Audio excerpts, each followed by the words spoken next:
എന്തൊരു ചൂടാണെന്ന് നമ്മൾ കുറേ കാലമായിട്ട് ഇങ്ങനെ പറഞ്ഞുകൊണ്ടേയിരിക്കുകയാണ്. പറഞ്ഞ് അതൊരു ക്ലീഷേ ദിവസവും പുറത്തേക്ക് ഇറങ്ങുമ്പോൾ, പ്രത്യേകിച്ചും 11 മണിക്കും 3 മണിക്കും ഇടയിൽ പുറത്തേക്കൊന്ന് ഇറങ്ങി നോക്കിയാലുണ്ടല്ലോ, എന്തൊരു ചൂടെന്നറിയാതെ പറഞ്ഞു പോകും. കനത്ത ചൂടാണ് സംസ്ഥാനത്തുടനീളം. അതുകൊണ്ട് തന്നെ അതീവ ജാഗ്രത വേണമെന്ന നിർദ്ദേശവും വരുന്നുണ്ട്. ഈ നിർദ്ദേശം അവഗണിക്കരുത്. കാരണം വെയിലിൻ്റെ ചൂട് കൂടി വരുന്നു. അതോടൊപ്പം തന്നെ ഉഷ്ണതരംഗമുണ്ട്. സൂര്യാഘാതമേറ്റ് പലരുടെയും മരണം സംഭവിക്കുന്ന സാഹചര്യവും നമ്മുടെ മുന്നിലുണ്ട്. തിങ്കളാഴ്ച വരെ ഉയർന്ന താപനില തുടരുമെന്നാണ് മുന്നറിയിപ്പ്. സമ്മർ ക്യാമ്പുകൾ നിർത്തിവെക്കാനും വിദ്യാഭ്യാസ സ്ഥാപനങ്ങൾ അടച്ചിടാനും മുഖ്യമന്ത്രിയുടെ അധ്യക്ഷതയിൽ ചേർന്ന അവലോകന യോഗത്തിൽ നിർദ്ദേശമുയർന്നു. അന്തിമ തീരുമാനം മുഖ്യമന്ത്രിക്ക് വിട്ടിരിക്കുകയാണ്. പാലക്കാട്, തൃശൂർ, കോഴിക്കോട്, ആലപ്പുഴ ജില്ലകളിൽ യെല്ലോ അലർട്ട് പ്രഖ്യാപിച്ചിട്ടുമുണ്ട്.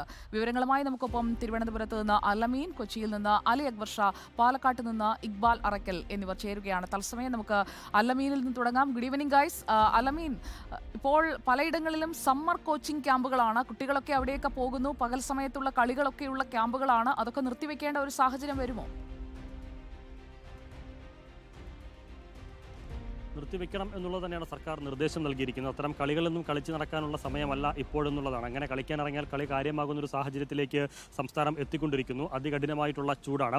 നമുക്കറിയാം, ഈ ഓഫീസ് പരിസരത്തൊക്കെ വൈകുന്നേര സമയത്ത് ടീ ടൈമാണ്. ചായ കുടിക്കാനൊക്കെ ആളുകൾ പുറത്തിറങ്ങാറുണ്ട്. പക്ഷേ ഇപ്പോൾ ഈ ഉരുകി ഒലിക്കുന്ന ചൂടത്താരും ചായ കുടിക്കുന്നില്ല. ഞാനിപ്പോൾ നിൽക്കുന്നത് മ്യൂസിയം ഭാഗത്താണ്. സർക്കാർ ഓഫീസുകൾ പലതുള്ളൊരു പ്രദേശമാണ്. ഇവിടെ പെട്ടിക്കടകൾ പോലെ ലൈം സോഡയും ജ്യൂസും ഒക്കെ കിട്ടുന്ന സ്ഥലങ്ങളാണ്. സർക്കാർ ഓഫീസിലെ ഉദ്യോഗസ്ഥരുൾപ്പെടെ അല്പമൊന്ന് ഈ ചൂടിൽ നിന്ന് മോചനം കിട്ടുന്നതിന്, ആശ്വാസം കിട്ടുന്നതിന് ഇവിടെയൊക്കെ വന്ന് സോഡ നാരങ്ങ വെള്ളവും സർബത്തൊക്കെ കുടിച്ചു പോകുന്ന ഒരു സാഹചര്യം. അത്തരത്തിൽ ജീവിത രീതി തന്നെ മാറുന്ന വിധത്തിലേക്ക് സംസ്ഥാനത്തെ ചൂടിൻ്റെ സാഹചര്യം കുതിച്ചുപായുന്ന ഒരു സ്ഥിതിവിശേഷം തന്നെയാണ് സുജിയ എല്ലായിടത്തും ഉള്ളത്. തിരുവനന്തപുരത്ത് ഉൾപ്പെടെ വലിയ ചൂടുണ്ട്. സംസ്ഥാനത്ത് അടുത്ത 6-ാം തീയതി, ഈ മാസം 6-ാം തീയതി വരെ വലിയ രീതിയിൽ ചൂട് തുടരുമെന്ന് തന്നെയാണ് കാലാവസ്ഥാ നിരീക്ഷണ കേന്ദ്രം അറിയിച്ചിരിക്കുന്നത്. അതിൽ 4 ജില്ലകളിൽ, ആലപ്പുഴ, പാലക്കാട്, തൃശൂർ, കോഴിക്കോട് ജില്ലകളിൽ ഉഷ്ണതരംഗ സാധ്യതാ മുന്നറിയിപ്പ് നൽകുകയും ചെയ്തിട്ടുണ്ട്.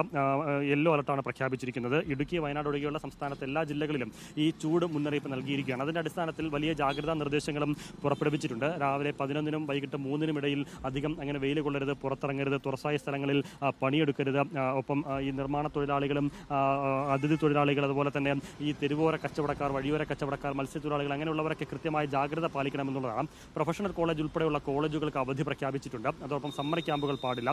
പോലീസിൻ്റെയും ഫയർഫോഴ്സിൻ്റെയും NCCയുടെയും ഉൾപ്പെടെയുള്ള ഈ സേനാ വിഭാഗത്തിൻ്റെ പരേഡും ഡ്രില്ലിങ്ങും ഉൾപ്പെടെയുള്ള പരിപാടികളും ഈ സമയത്ത് പാടില്ല എന്നതടക്കമുള്ള നിർദ്ദേശങ്ങൾ. ഒപ്പം ഈ ആസ്ബറ്റോസ് ഷീറ്റും അതുപോലെ തന്നെ ടാർപോളിൻ ഷീറ്റൊക്കെ കെട്ടിമറച്ച് ഉള്ള സ്ഥാപനങ്ങളുണ്ടാവും. അതുപോലെ തന്നെ ഇതര സംസ്ഥാന തൊഴിലാളികൾ അത്തരം ഇടങ്ങളിലാണ് താമസിക്കുന്നത്.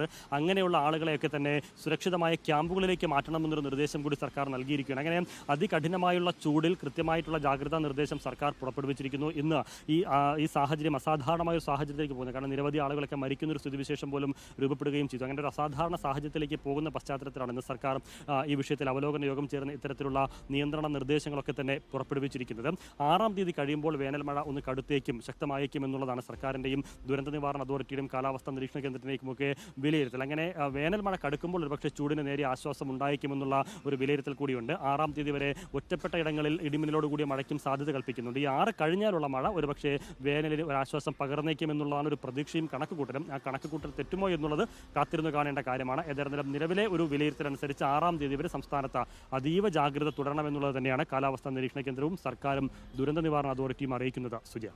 ഓക്കെ, അല്ലമീൻ സൂചിപ്പിച്ചതുപോലെ എല്ലാ കണക്കുകൂട്ടലുകളും പിഴയ്ക്കുകയാണ്. പ്രത്യേകിച്ചും കാലാവസ്ഥ പ്രതികൂലമായതോടുകൂടി മുൻനിശ്ചയിച്ച പല യാത്രകളും പലരും മാറ്റിവെക്കുന്നു. വിനോദസഞ്ചാര കേന്ദ്രങ്ങളിൽ തിരക്കൊഴിയുന്നു. അതൊക്കെയാണ് കണ്ടുകൊണ്ടിരിക്കുന്നത്. നമുക്ക് പാലക്കാട്ടേക്കൊന്ന് പോകണം. ഇക്ബാൽ അറക്കൽ, പാലക്കാട്ട് ചൂടുണ്ടോ എന്ന് ഞാൻ ചോദിക്കുന്നില്ല. ചൂടൊന്ന് കൊണ്ടതിൻ്റെ ഒരു ക്ഷീണം എനിക്കിതുവരെ മാറിയിട്ടുമില്ല.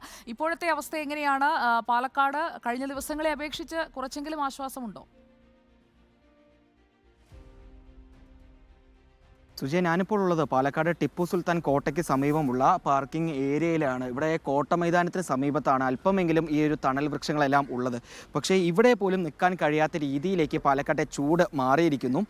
പ്രത്യേകിച്ചും എടുത്തു പറയേണ്ട ഒരു കാര്യം എന്ന് പറയുന്നത്, കഴിഞ്ഞ ദിവസങ്ങളിലെല്ലാം 41 ഡിഗ്രിയിലേക്കായിരുന്നു പാലക്കാട്ടെ ചൂട് ഉണ്ടായിരുന്നെങ്കിൽ അതിന് ചെറിയൊരു ശമനമുണ്ട്. നിലവിൽ 38 ഡിഗ്രിയിലേക്ക് അല്ലെങ്കിൽ 39 ഡിഗ്രിയിലേക്ക് പാലക്കാട്ടെ ചൂട് കുറഞ്ഞിട്ടുണ്ട്. പക്ഷേ ഹ്യൂമിഡിറ്റി അത് വല്ലാത്ത രീതിയിൽ കൂടി തന്നെ നിൽക്കുകയാണ്. കഴിഞ്ഞ ദിവസങ്ങളിലെല്ലാം 48% പാലക്കാട്ടെ ഹ്യൂമിഡിറ്റി ആയിരുന്നെങ്കിൽ ഇപ്പോൾ അത് 50% എത്തിയിരിക്കുന്നു. പൂർണ്ണമായും രാവിലെ മുതൽ തന്നെ വിയർത്തൊലിക്കുന്ന അവസ്ഥ ഇപ്പോഴും എന്ന് തന്നെ വേണം പറയാൻ. ഇതുകൊണ്ട് തന്നെ ആളുകളൊന്നും ഇപ്പോൾ പുറത്തിറങ്ങുന്നില്ല. അലേർട്ടിൽ ചെറിയൊരു വ്യത്യാസം വന്നിട്ടുണ്ട്, ഓറഞ്ച് മാറി യെല്ലോ ആയിട്ടുണ്ട്. പക്ഷേ അതൊന്നും ആളുകൾക്കിടയിൽ അതൊരു വ്യത്യാസമായി തുടരുന്നില്ല. ആളുകളെല്ലാം പുറത്തേക്ക് ഇറങ്ങാൻ മടിക്കുന്നുണ്ട്. പലരും ഈ തണൽമരമുള്ള പ്രദേശങ്ങളിലേക്ക് മാത്രമാണ് എത്തി നിൽക്കുന്നത്. ഇപ്പോൾ ടിപ്പു സുൽത്താൻ കോട്ട എന്ന് പറയുന്ന ഭാഗത്തെല്ലാം ഈ വേനലവധി ദിവസങ്ങളെല്ലാം നിരവധി യാത്രക്കാരും വിനോദസഞ്ചാരികളെല്ലാം എത്തേണ്ടതാണ്. പക്ഷേ ഇവിടെയൊന്നും കാര്യമായ ഒരു തിരക്ക് ഇപ്പോൾ ഉണ്ടായിട്ടില്ല എന്ന് തന്നെ വേണം പറയാൻ. ഏട്ടാ എവിടെ നിന്നാണ് വരുന്നത്? കോഴിക്കോട് എവിടെ നിന്നാണ്? വെസ്റ്റിലെ. പാലക്കാട് ചൂട് എങ്ങനെയുണ്ട്? അടിപൊളി ചൂടാ. കോഴിക്കോടിനെ വെച്ച് നോക്കുമ്പോൾ എങ്ങനെയുണ്ട്? കോഴിക്കോടിനെക്കാട്ട് ചൂട് കൂടുതൽ പാലക്കാട് തന്നെ. ഉഷ്ണമാണോ കൂടുതൽ? അതെ. നല്ല ചൂടാ, നല്ല ചൂടാ. പ്രതീക്ഷിക്കുന്നു പാലക്കാട് ഇത്ര ചൂട് പ്രതീക്ഷിച്ചു? ഇല്ല, ഭയങ്കര ചൂടാ. പോകുമ്പോൾ നല്ല ചൂടായിട്ട് നമ്മളിവിടെ വന്ന് കയറിയതാ. കുറച്ച് തണലുള്ളതുകൊണ്ട് ഇവിടെ വന്നില്ല. ഉണ്ടോ കയറിയത്? ഇതിൻ്റെ ഉള്ളിലേക്ക് പോകണം ഈ ചൂടത്ത്. പോണമെന്നുണ്ട്, പക്ഷെ ചൂട് കാരണം പോവാണ്ട് അവിടെ ഇരിക്കുക. സുചിയ, ഈ വിനോദസഞ്ചാര കേന്ദ്രങ്ങളാണ് ഈ ടിപ്പു സുൽത്താൻ കോട്ടയ്ക്ക്. അതിനകത്തേക്കൊക്കെ കയറുമ്പോൾ ഈ ചൂട് കാരണം എങ്ങനെ അതെല്ലാം ആസ്വദിക്കും എന്നൊരു ആശങ്ക ആളുകൾക്കിടയിലുണ്ട്. പാലക്കാട്ടുകാരനാണോ? അതെ അതെ. എങ്ങനെയുണ്ട് പാലക്കാട് ചൂട്? ഇപ്പോൾ ചൂടാണ്, നല്ല ചൂടാണ്. ഈ അടുത്ത കാലത്തൊന്നും ഇത്ര ചൂടുണ്ടായിട്ടില്ല. ഇല്ല, നല്ല ചൂടാണ് ചേച്ചി. നല്ല ചൂടാ. വീട്ടിലെന്താ അവസ്ഥ? ചൂട് കൂടുതൽ കാരണം ഒന്ന് കാറ്റ് കൊള്ളാൻ ഇറങ്ങി. കാറ്റുണ്ടോ പുറത്ത്? ആ, കുറച്ച് കാറ്റുണ്ട്. കഴിഞ്ഞ 2 ദിവസമായിട്ട് ചെറിയൊരു ചൂടിന് കുറവുണ്ട്. കുറച്ച് വ്യത്യാസം. യാത്രകളിലൊക്കെ എന്താ അവസ്ഥ? നല്ല ചൂടാ, അസഹനീയം. പാലക്കാട്ടുകാർക്കും അതുപോലെ പുറത്തുനിന്ന് വന്ന ആളുകൾക്കെല്ലാം ഒരുപോലെ പറയാനുള്ളത് പാലക്കാട് ചൂട് ചൂട് ചൂട് എന്നൊരു കാര്യം മാത്രമേ ഉള്ളൂ. പാലക്കാട് നേരത്തെ കഴിഞ്ഞ ദിവസങ്ങളിൽ നമ്മൾ സൂചിപ്പിച്ച പോലെ ആര് ഫോണിൽ വിളിച്ചാലും ചോദിക്കുന്നത് പാലക്കാട് ചൂട് എങ്ങനെയുണ്ട് എന്നൊരു കാര്യം മാത്രമാണ്. വേറെ ഒന്നും പാലക്കാട്ടെ വിശേഷങ്ങളായിട്ട് അറിയേണ്ടതില്ല. എല്ലാ വിഭാഗത്തെയും പാലക്കാട്ടെ എല്ലാ വിഭാഗത്തെയും ചൂട് ഒരുപോലെ ബാധിച്ചിരിക്കുന്നു എന്നാണ് എടുത്തു പറയേണ്ട മറ്റൊരു കാര്യം എന്ന് പറയുന്നത്. വ്യാപാര സ്ഥാപനങ്ങളെ ആയിക്കോട്ടെ, കച്ചവടക്കാരെ ആയിക്കോട്ടെ, ഓട്ടോറിക്ഷ തൊഴിലാളികളെ ആയിക്കോട്ടെ, അല്ലെങ്കിൽ വിനോദസഞ്ചാര മേഖല ആയിക്കോട്ടെ, എല്ലാ മേഖലയിലും ഈ ചൂട് വല്ലാത്ത രീതിയിൽ ബാധിച്ചിട്ടുണ്ട് എന്നതാണ് ഏറ്റവും എടുത്തു പറയേണ്ടത്. ഈ നമ്മൾ കഴിഞ്ഞ ദിവസം മലമ്പുഴയിലെ ആ തിരക്ക് കുറഞ്ഞ വാർത്ത നൽകിയിരുന്നു. ഇപ്പോൾ ടിപ്പു സുൽത്താൻ കോട്ടയ്ക്ക് സമീപമാണ് നമ്മളുള്ളത്. ഇവിടെയും ആളുകൾ എത്താൻ മടിക്കുന്നു എന്നുള്ളതാണ് ഒരു പ്രധാനപ്പെട്ട കാര്യം. ഏതായാലും ഇനി വരുന്ന മെയ് 6 വരെ പാലക്കാട് ജില്ലയിൽ കടുത്ത നിയന്ത്രണങ്ങളാണ് ജില്ലാ കളക്ടർ ഏർപ്പെടുത്തിയിരിക്കുന്നത്. വിദ്യാഭ്യാസ സ്ഥാപനങ്ങളെല്ലാം ഓൺലൈനായി മാത്രമേ പ്രവർത്തിപ്പിക്കാൻ പാടുള്ളൂ എന്നൊരു നിർദ്ദേശം കളക്ടർ പുറപ്പെടുവിച്ചിട്ടുണ്ട്. കായിക വിനോദങ്ങളാണെങ്കിലും അല്ലെങ്കിൽ മറ്റ് പരേഡ് പരിപാടികൾ, വിനോദമായിട്ടുള്ള മറ്റ് പരിപാടികളൊന്നും ഈ മെയ് 6 വരെ നടത്താൻ പാടില്ല എന്നും, അതുപോലെ തന്നെ നേരത്തെ അമീൻ സൂചിപ്പിച്ചതുപോലെ തന്നെ നിരവധി ആളുകൾ പാലക്കാട് ഈ ടാർപോളിനും ആസ്പെറ്റോസ് ഉൾപ്പെടെയുള്ള ഷീറ്റുകൾ ഉപയോഗിച്ച് വീടുണ്ടാക്കി താമസിക്കുന്നുണ്ട്. അവരെല്ലാം കടുത്ത നിയന്ത്രണങ്ങൾ വരുന്നതുകൊണ്ട് തന്നെ അവിടെ നിന്നെല്ലാം മാറി താമസിക്കാൻ, അല്ലെങ്കിൽ അവിടെ തൊഴിലാളികളെ പാർപ്പിച്ചിട്ട് അവരെല്ലാം മാറ്റി താമസിപ്പിക്കാൻ തൊഴിൽ ഉടമകളെല്ലാം ശ്രമിക്കണമെന്നും കളക്ടർ അറിയിച്ചിട്ടുണ്ട്. ഏതായാലും മെയ് 6 വരെ ഈ ചൂട് ഉയർന്നു നിൽക്കുന്ന സാഹചര്യത്തിൽ പാലക്കാട് കടുത്ത നിയന്ത്രണങ്ങളാണ് ഉള്ളത്. സുജയ, ശരി, നമുക്ക് ഇക്ബാൽ അറക്കലിൽ നിന്ന് നേരെ പോകേണ്ടത് ഫോർട്ട് കൊച്ചിയിലേക്കാണ്. അലി അക്ബർ ഷാ അവിടെ തയ്യാറാണ്. അലി അക്ബർ ഷാ, പാലക്കാട് കോട്ടയുടെ ചുറ്റുമൊക്കെ തിരക്ക് ഒഴിയാതെ ആളുകൾ എത്തേണ്ട സമയമാണ്, അവധിക്കാലമാണ്. പക്ഷേ ചൂട് നന്നായി ബാധിച്ചിട്ടുണ്ട് വിനോദസഞ്ചാരത്തെ അടക്കം. ഫോർട്ട് കൊച്ചിയിൽ ഈ ഉച്ചച്ചൂടൊന്ന് ഇറങ്ങി വരുന്ന സമയമാണ്. എങ്കിലും എന്താണ് നിലവിലെ കാലാവസ്ഥ, അതിനോടുള്ള പ്രതികരണങ്ങൾ?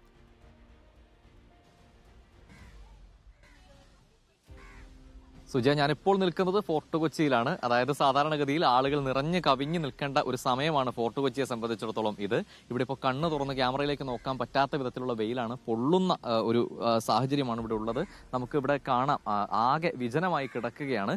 ഒരു കടലിന്റെ ചേർന്നുള്ള ഭാഗമായതുകൊണ്ട് തന്നെ നല്ല കാറ്റുണ്ട്. പക്ഷേ ഈ ചുടുകാറ്റാണ് അടിക്കുന്നത്, അങ്ങനെ പറയേണ്ടി വരും. പൊള്ളുന്ന കാറ്റാണ് അടിക്കുന്നത്.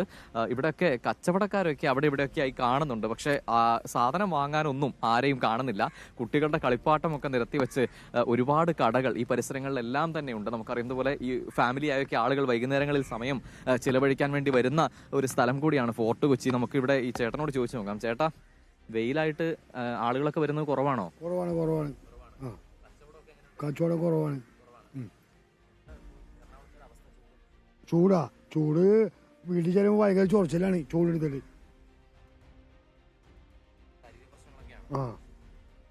സാധാരണ കുട്ടികളൊക്കെ വന്ന് കളിപ്പാട്ടങ്ങളൊക്കെ മേടിക്കേണ്ട ഒരു സമയമല്ലേ ഇത്? സമയമാണ്, വെക്കേഷനാണല്ലോ. ഒരു മനുഷ്യനില്ല ഇവിടെ, ഉറങ്ങാനായിരുന്നിട്ട്. വിജയ, വല്ലാത്തൊരു ദയനീയാവസ്ഥയാണത്. അതായത് ഈ കാണുന്ന കളിപ്പാട്ടങ്ങളൊക്കെ വാങ്ങാൻ കുഞ്ഞു കുട്ടികളൊക്കെ വരേണ്ട ഒരു സമയം, പ്രത്യേകിച്ച് ക്ലാസ് ഇല്ലാത്ത സമയത്തൊക്കെ ഒരുപാട് കുട്ടികളെ പ്രതീക്ഷിച്ചുകൊണ്ടാണ് ഈ കച്ചവടക്കാരൊക്കെ ഇരിക്കുന്നത്. പക്ഷേ ആരുമില്ല. നമുക്ക് ദൃശ്യങ്ങളിലേക്ക് നോക്കിയാൽ അറിയാം. പക്ഷെ അപ്പോഴും വെയിലിനെ വെല്ലുവിളിച്ച് വരുന്നത്, നമ്മുടെ വീഡിയോ ജേർണലിസ്റ്റ് വിജീഷ് ഉപയോഗിച്ച വാക്കാണ്, വെയിലിനെ വെല്ലുവിളിച്ച് വരുന്ന കുറച്ച് പേരൊക്കെ അവിടെ ഇവിടങ്ങളിലൊക്കെ ഉണ്ട്. പക്ഷെ അപ്പോഴും വളരെ ദയനീയാവസ്ഥയാണ് ഈ കടക്കാരെ സംബന്ധിച്ചിടത്തോളവും അതുപോലെ സാധാരണക്കാരെ സംബന്ധിച്ചിടത്തോളവും. ഫോർട്ട് കൊച്ചി അപ്പുറത്തേക്ക് മാറിയാൽ മത്സ്യത്തൊഴിലാളികൾ ഉള്ള പ്രദേശത്ത് അവിടെയൊക്കെ വലിയ ദുരിതത്തിലാണ് മത്സ്യത്തൊഴിലാളികൾ. കാരണം അവർക്ക് മത്സ്യബന്ധനത്തിന് പോകാൻ കഴിയുന്നില്ല, പോയിട്ടും കാര്യമായി ഒന്നും തന്നെ കിട്ടുന്നില്ല. അങ്ങനെ വലിയ ദയനീയാവസ്ഥയും അവർ നമ്മളോട് പറയുന്നുണ്ട്. അത്തരത്തിൽ എല്ലാ വിഭാഗങ്ങളും ഈ കൊടും ചൂടിൽ വലിയ ദുരിതം അനുഭവിച്ചുകൊണ്ടിരിക്കുകയാണ്. ആളുകൾ തിങ്ങി നിറഞ്ഞൊരു ആരവത്തിനിടയ്ക്ക് നിന്ന് ലൈവ് ചെയ്യേണ്ട ഒരു സ്ഥലത്ത് നിന്നാണ് ഇപ്പോൾ ഈ വിജനമായ നിലയിലുള്ള ഒരു ലൈവ് നമ്മൾ ചെയ്യേണ്ട സാഹചര്യവും ഉണ്ടാകുന്നത്. അത്തരത്തിൽ തന്നെ പോവുകയാണ് എറണാകുളം ജില്ലയിലെ കാര്യവും. വിവിധ മേഖലകളിൽ തൊഴിലെടുക്കുന്ന തൊഴിലാളികൾ എല്ലാവരും തന്നെ അവരുടെ ജോലിക്ക് ഇറങ്ങാൻ കഴിയാത്ത സാഹചര്യം. ഇത്തരത്തിൽ ഈ ബ്രോഡ്വേ അടക്കമുള്ള ഒരുപാട് മാർക്കറ്റുകൾ നമുക്കറിയാം എറണാകുളത്തുണ്ട്. വിലക്കുറവിൽ സാധനങ്ങൾ കിട്ടുന്ന വലിയ ആൾത്തിരക്കുണ്ടാകുന്ന ഒരു ഉത്സവാന്തരീക്ഷം ഉണ്ടാകുന്ന ഒരുപാട് സ്ഥലങ്ങൾ എറണാകുളത്തെ സംബന്ധിച്ചിടത്തോളം ഉണ്ട്. അവിടങ്ങളിലെല്ലാം തന്നെ നമ്മൾ ഇന്നലെയൊക്കെ അവിടെ നിന്നൊക്കെ ലൈവ് ചെയ്തതാണ്. അവിടങ്ങളിലെല്ലാം തന്നെ വിജനമായി കിടക്കുകയാണ്.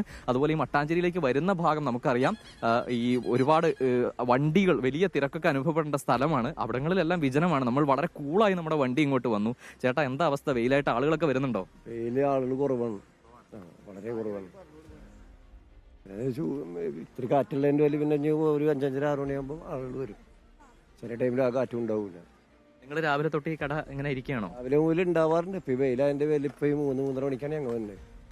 കാരണം ഇവിടെ ഇരിക്കാൻ പറ്റില്ല. ഇവിടെ ഈ മരത്തിൻ്റെ ഇലകൾ കൂടി പോയി കഴിഞ്ഞപ്പോഴേ ഭയങ്കര ഇതായി മാറി. ഇങ്ങനെ ഈ വെയിൽ കൊണ്ട് ഇരിക്കേണ്ട വരുമ്പോൾ ഒരുപാട് ശാരീരിക പ്രശ്നങ്ങൾ ഉണ്ടാവില്ല? എന്താ അവസ്ഥ? ഇതന്നെ എല്ലാവർക്കും ക്ഷീണവും തളർച്ചയൊക്കെ വരും തോന്നും. പിന്നെ അതിനൊക്കെ തരണം ചെയ്ത് പോകണം. ജീവിതമല്ലേ വലുത്, കുഴപ്പമൊന്നുമില്ല.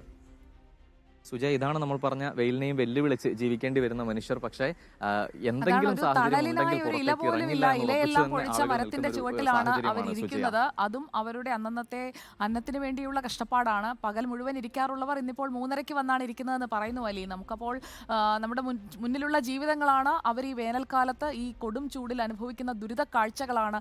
എവിടെ നോക്കിയാലും അന്നത്തിനായി പാടത്തിറങ്ങി പണിയെടുക്കേണ്ടി വരുന്നവരുണ്ട്. ഓരോ ദിവസവും പുറത്തിറങ്ങി തൊഴിൽ ചെയ്യേണ്ടി വരുന്നവരുണ്ട്. അവരൊക്കെ അനുഭവിക്കുന്ന ബുദ്ധിമുട്ട് അത് കൂട്ടുകയാണ് ഈ ഉഷ്ണതരംഗം എന്ന് പറയാതിരിക്കാൻ വയ്യ. വിവരങ്ങൾ നൽകുകയായിരുന്നു അലി അക്ബർ ഷായും ഇക്ബാൽ അറക്കലും അല്ലമീനും.